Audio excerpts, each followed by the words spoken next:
लोकसभा चुनाव की बिल्कुल जो है कि अब बढ़ चुकी है। देख रहे होंगे राजनीतिक सरगर्मियां काफी बढ़ चुकी है। कुछ बीजेपी पार्टी के विधायक कांग्रेस में शामिल हो रहे हैं, कुछ कांग्रेस के विधायक बीजेपी में शामिल हो रहे हैं। और अभी आपको पता होगा कि हेमंत सोरेन जी की जो भाभी थी वो भी बीजेपी पार्टी को ज्वाइन कर ली हैं। तो इस विषय में बात करने वाले हैं जेएमएम पार्टी के अल्पसंख्यक जिला अध्यक्ष फजाइल अहमद जी। सर, सबसे पहले सच्चाई न्यूज चैनल में आपका स्वागत है। जी शुक्रिया। अभी सीता सोरेन जो बीजेपी पार्टी में ज्वाइनिंग ले चुके हैं, क्या कहेंगे इस पे आप? इसमें यही कहेंगे कि बीजेपी का यह सब चाल है, घर में फूट डालो राज करो, यह बीजेपी की चाल चल रही है। और उन लोगों ने बहका कर इनको ले गया है कि मैं आपको मंत्री बनाऊंगा, सांसद का टिकट दूंगा, लोभ लालच सब में है, इसके लिए चली गई हैं। लेकिन आने वाला समय में उनको समझ में आ जाएगा। तो रात का भूला हुआ सुबह वापस आता है आदमी, और हमको उम्मीद है कि वो पुनः आ जाएंगे। सर, एक राजनीतिक परिवार कहा जाता है, लेकिन वो खुद एक घर की व्यक्ति, एक समझिए घर परिवार की व्यक्ति ही अगर इस तरह से बीजेपी पार्टी को ज्वाइन कर रही हैं, तो आने वाले समय में जेएमएम पार्टी के लिए कितना नुकसानदायक रहेगा या फायदा रहेगा? देखिए, बहकावा में कोई भी आ जाता है, अभी बहकावा में आ गई है, लेकिन पूरा उम्मीद है कि यह पुनः घर वापसी होगा जी। और जब समझ जाएंगे कि बीजेपी का असली रूप और रवैया क्या है, जब ये पूरा तरह से जान जाएंगे तो पुनः ही वापस आ जाएंगे। और अभी पलामू से बीडी राम जी को टिकट दिया गया बीजेपी पार्टी से, इस पे आप क्या कहेंगे? टिकट मिला है, इसके लिए स्वागत है।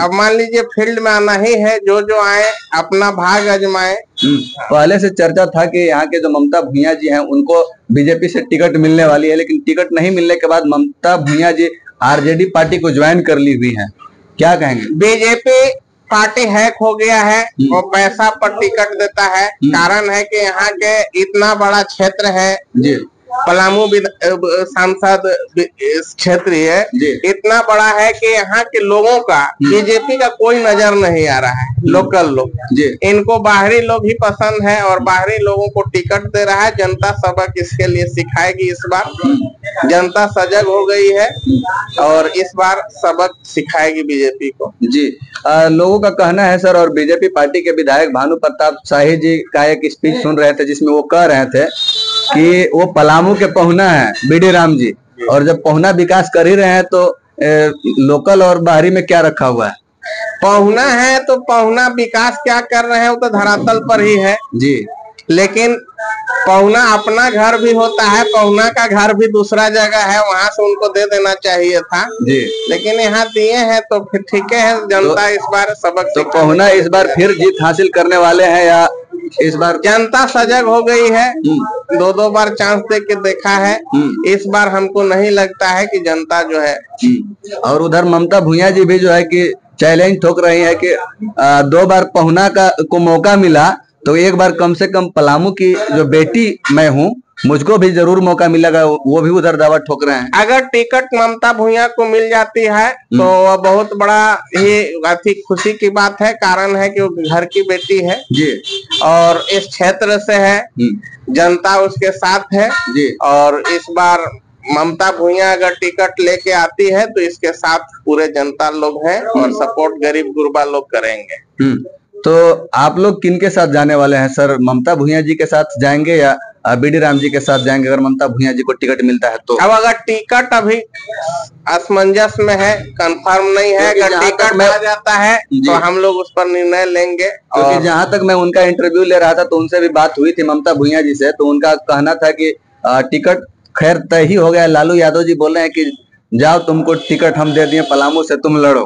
कल तक न्यूज जैसा मिला है, आज अभी तक कि चतरा लोकसभा राजद का चला गया है, जो वहां से भोक्ता जी आ गए और पलामू कांग्रेस को मिल रहा है। तो अगर कांग्रेस को तो क्या उलटफेर होने वाला हो सकता है? अभी कंफर्म होने के बाद ही पता चलेगा कि कौन आ रहे हैं। तो अभी ये कहा नहीं जा सकता है कि ममता भुइयां जी को ही कंफर्म टिकट मिलेगा? जब तक कंफर्म नहीं होता है पूर्ण रूप से कहा नहीं जा सकता है।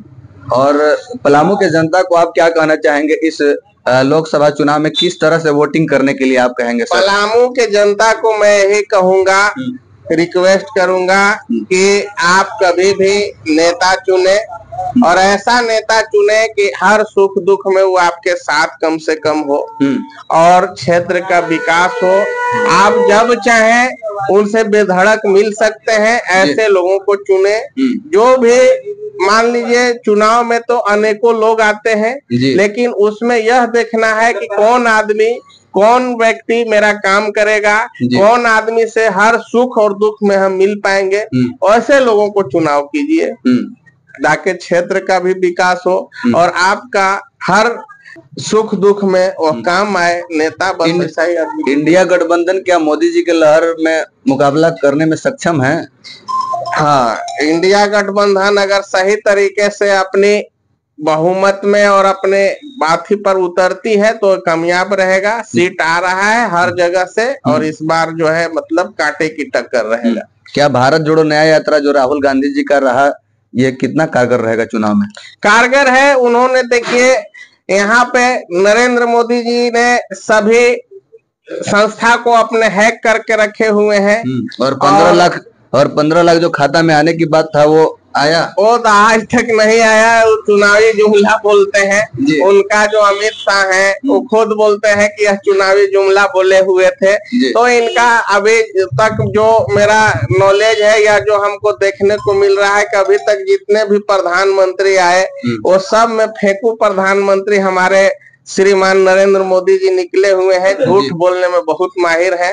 अभी अगर मेरी चैनल के तरफ से अगर मेरी आवाज उनके पास जा रहा हो तो वह सबसे सर्वोच्च पद पर है। मैं उनसे रिक्वेस्ट करूंगा, गुजारिश करूंगा, आग्रह करूंगा कि वो झूठ को कम कर दें और मतलब गणमान्य व्यक्ति हैं। इतना ये नहीं लग रहा है आपको कि मोदी जी के नेतृत्व में देश विश्व गुरु बनने जा रहा है? सर नहीं, विश्व गुरु का मोदी के समय में क्या बनेगा। ये हमारा देश इतना बड़ा है, विश्व गुरु बनने लायक ही है और निश्चित रूप से ही बनेगा ही। कोई भी प्रधानमंत्री रहेंगे। भारत देश बहुत विकसित देश है और ये शुरू से ही चल रहा है, बनेगा ही। अभी फिलहाल में CAA कानून को भी लागू कर दिया गया है, तो ये क्या है, वोट बैंकिंग की राजनीतिक है या लोगों को फायदा मिलने वाला है? देखिए, मोदी जी बहुत चतुर आदमी हैं।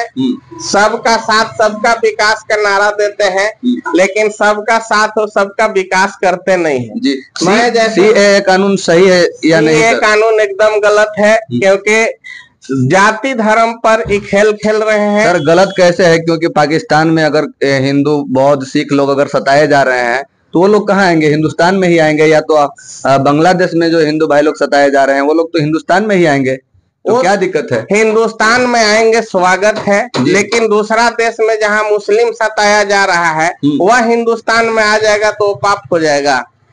तो ऐसे मुस्लिम कंट्री तो ऐसे ही बहुत सारे कंट्री हैं सर। ये मुस्लिम कंट्री है और सिख ईसाई का कंट्री है। वहाँ अगर मुस्लिम सताया जा रहा है, हिंदू भाई भी सताए जा रहे हैं, तो दोनों अगर वहाँ से आते हैं तो दोनों का स्वागत होना चाहिए। तो CAA कानून यानी कि आपके हिसाब से देश के लिए ये चुनावी मुद्दा है जी। ये एक पक्ष को खुश करने के लिए है कि हमने ऐसा किया और वोट का बैंक बना रहे हैं, इसी पर वोट ले रहे हैं। विकास का तो कर नहीं पाए हैं, इसलिए जाति समीकरण बना के पूरा वोट लेने का प्रयास कर रहे हैं।